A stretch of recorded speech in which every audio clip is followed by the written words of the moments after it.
Hello, everyone, and welcome to another Terra training module. I'm Frank Ambrosio, a bioinformatics scientist with Theogen Genomics, and in this video, we'll be going over the process of uploading data to Terra using the metadata formatter in preparation for Mercury Prep and Mercury Batch for SRA, GenBank, and GISAID submission. Before running this workflow, one must have already run one of the Titan genomic characterization workflows. This can be any of the characterization workflows, whether it be Titan Illumina paired end or single end, Titan ONT, Titan Clear Labs, or Titan FASTA. If you have not run any of these workflows yet, please see our videos on how to do so. If you have any trouble with this process, please reach out to our support email, which is support@terrapublichealth.zendesk.com. And we will include a link to that support email in the description of this video. Now that we confirmed we have some outputs from one of the Titan genomic characterization workflows, we can jump right in and start uploading data using the metadata formatter. So the first step would be to retrieve the metadata formatter, and the metadata formatter is available in a Google bucket, so it is downloadable using our GCP link, which can be found in step 2 of the SRA and GenBank biosample linked submission protocol. So we will include a link to this protocol as well in the description of this video, and the metadata formatter can be downloaded using this link in step 2.1.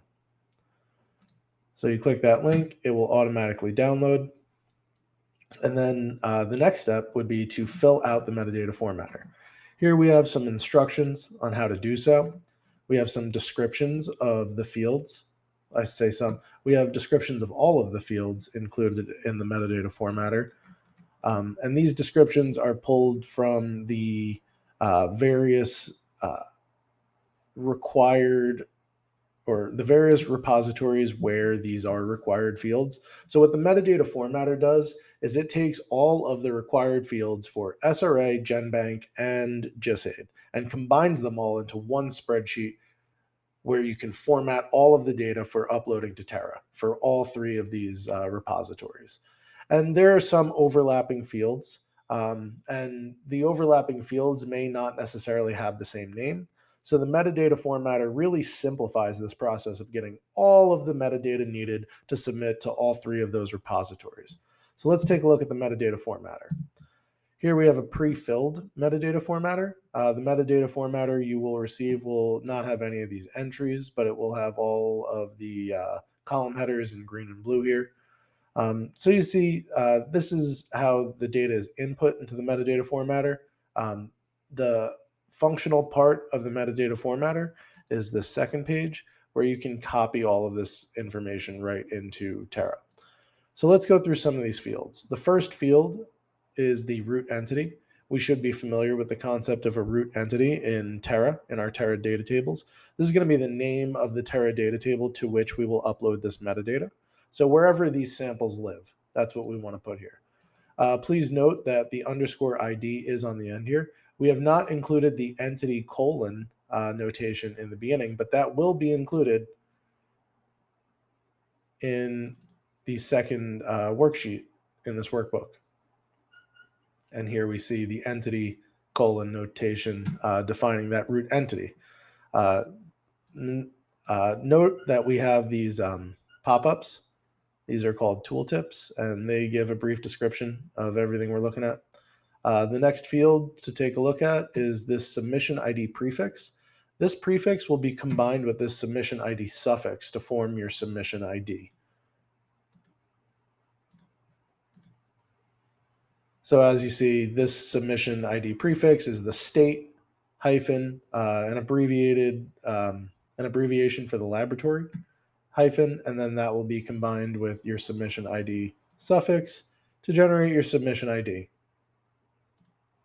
The reason we split out submission ID suffix from your sample name is because your sample name could be some internal naming scheme, whereas your submission ID will be the submission ID in the public repositories. So if you have some internal naming convention that you would like to keep, you can do so, but please use a a more generalized naming convention for your submission ID, something that is alphanumeric and unique. The submission ID will also be combined with your library ID suffix in order to generate your library ID. And this is to keep track of samples that have been sequenced more than once or sequenced on multiple different sequencing platforms. So here we have the library ID. We see that the submission ID has been combined with the submission ID suffix and the library ID suffix to give us the library ID. And here we see the 01 on the end, indicating this is the first run or the only run of this sample. So again, that library ID can be used to track multiple runs of a single sample. Okay, so moving along that second row, we have the GISAID submitter ID. This is whatever ID you want to use to submit to GISAID, or if you have already submitted to GISAID, please include the ID for those samples that have been submitted. Here you can list your authors. If we will be submitting on your behalf, this is the format we will use, our name on behalf of your lab. The bio project, this number is really the one thing you have to have prior to starting the submission process. And if you need help registering your bio project with the umbrella project for national SARS-CoV-2 sequencing, please let us know. We can definitely help set you up with that. Reach out to our support email, which is support@terrapublichealth.zendesk.com. The next few columns are about location. You have your state, you have your country, you have your continent, pretty self-explanatory there.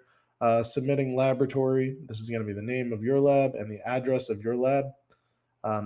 Here we've included the Theogen information as an example. And finally, the submitter email. This is the email to which an alert will be sent once your SRA samples have been accepted in NCBI. That's pretty important because the process here is you'll submit to SRA first, then you'll receive accession numbers, biosample accession numbers for each of your samples, which you will then upload, you will use in your metadata when submitting to GenBank. So this is a pretty important optional field. I have not mentioned this yet, but all the fields in blue are required in one of the various repositories. All the fields in gray are not required. However, there are a few that we strongly recommend, and submitter email is one of them. All right, next line. Here we have some controlled vocabulary fields. The first one is platform. In our platform field, we have a drop-down where you will choose from one of these options. These are controlled vocabulary, so they're searchable words in the repositories. So these are like tags. You're basically tagging your samples. Here, the instrument model. Illumina MySeq is the flagship, so we're going with that. Next, the next few, these are actually pretty important fields that appear somewhat ambiguous in their name. Library strategy here. If you're working with the any of the amplicon-based strategies, whether that be Arctic v3, Arctic v4, Midnight, or even the other kits that use a tiling, primer tiling assay, an amplicon tiling assay to sequence the SARS-CoV-2 genome, please select the option amplicon here. If your library source is SARS-CoV-2 viral RNA, please select viral RNA for the library source option. And finally, your library selection is going to be the screening methodology for selecting samples to be sequenced. Most labs are using some sort of RT-PCR, so that's what we have selected here.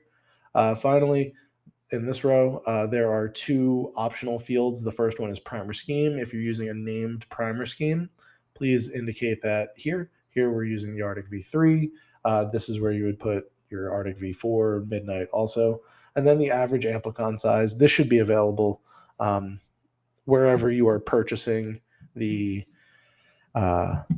primers for your amplicons, or if you have statistics or figures on this, you can compute the average amplicon size and include that here as well. The final row, We have our sample names in the first column. Again, this does not need to be the same as your submission ID. This is simply to keep track of what you want your internal sample name to be in Terra. This is going to be your first column in Terra, everything under the root entity. The submission ID, this is what you want to call these samples in public. Your library ID, this will be used to track multiple sequencing runs of the same sample, whether that be on different platforms or the same platform. Here we have our collection date, pretty straightforward. The originating lab and originating lab address. This may be the same as your submitting lab, but it may be different. This is going to be the lab where the sample was originally collected. So wherever they're performing NP swabs or what have you. The next column is organism. Here we're going to put SARS-CoV-2. This is different from the host disease, which is COVID-19. Please remember to make that distinction. In the middle, we have another controlled vocabulary field, the isolation source. Here you have three options: clinical, animal, and environmental. If these samples are being taken as part of some clinical diagnostics, so if you're testing, then if you're testing humans for the presence or strain of SARS-CoV-2, then you would select clinical for this field. And then we have several optional fields. We have our run ID. This is another way to track sequencing runs. It can be used in conjunction with your library ID. You have your patient gender, age, the county where the sample was collected. You have your biosample accession numbers if these have already been registered with biosample. If you are following our protocol, the SRA and GenBank biosample linked submission protocol, you will not yet have a biosample. So this is only if you have already registered these samples with biosample. We have left this field in here for you. Specimen processing, this is going to be if there's any transport media or if you have any information about the extraction method used, you can include it in this field. And then finally, two of the most important optional fields in the metadata formatter are purpose of sampling and purpose of sequencing. So if you are sampling to test for COVID, then the submission in this field would be clinical diagnostics. And for baseline surveillance, there is a set of criteria that one must meet in order to tag their samples baseline surveillance. Primarily, they have to be randomly sampled so that you're not introducing any bias into the collection of samples to be used as the baseline surveillance collection. So if you want more information about the criteria for tagging your samples with baseline surveillance, we do have that available in the protocol as well. So if you navigate to the bottom of step 2, we have linked the APHL guidance for baseline surveillance tagging of your samples in the metadata for public repository submission. So that brings us to the end of the metadata formatter. We have our sequencing protocol name. If you have a named protocol, you can go ahead and use that here. However, in this case, we'll leave that blank. So once we have everything filled out, we can go ahead and check on our Terra data table. It's good practice just to give this a manual inspection after this data has been filled in over here, but you can pretty quickly tell if there's anything wrong. For example, if the date is misformatted, you're going to want to have it in the format year, year, year, year, month, month, day, day. No forward slashes or anything like that. Excel likes to autocorrect dates, so that's why I'm pointing that one out, just to keep a heads up. Let's see, all of these look correct. If you see, if you see any of these fields not being filled in, not being copied, but rather filled in sequentially, this is a good place to catch that as well. Sometimes that gets entered incorrectly, so good to just double check your entries. Everything here looks good. All of these look good. Here we have our library ID. So the samples are 1 through 10. The runs are all the first run. And we have our submitter email. Okay, so everything looks good here. Now we can enter this data into Terra.bio. So you simply come down here. We can select all.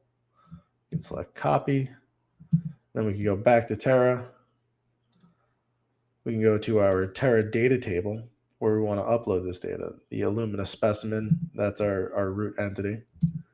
And we click this upload button right here, this plus button, and we can use the text import, and we can simply paste this information in here.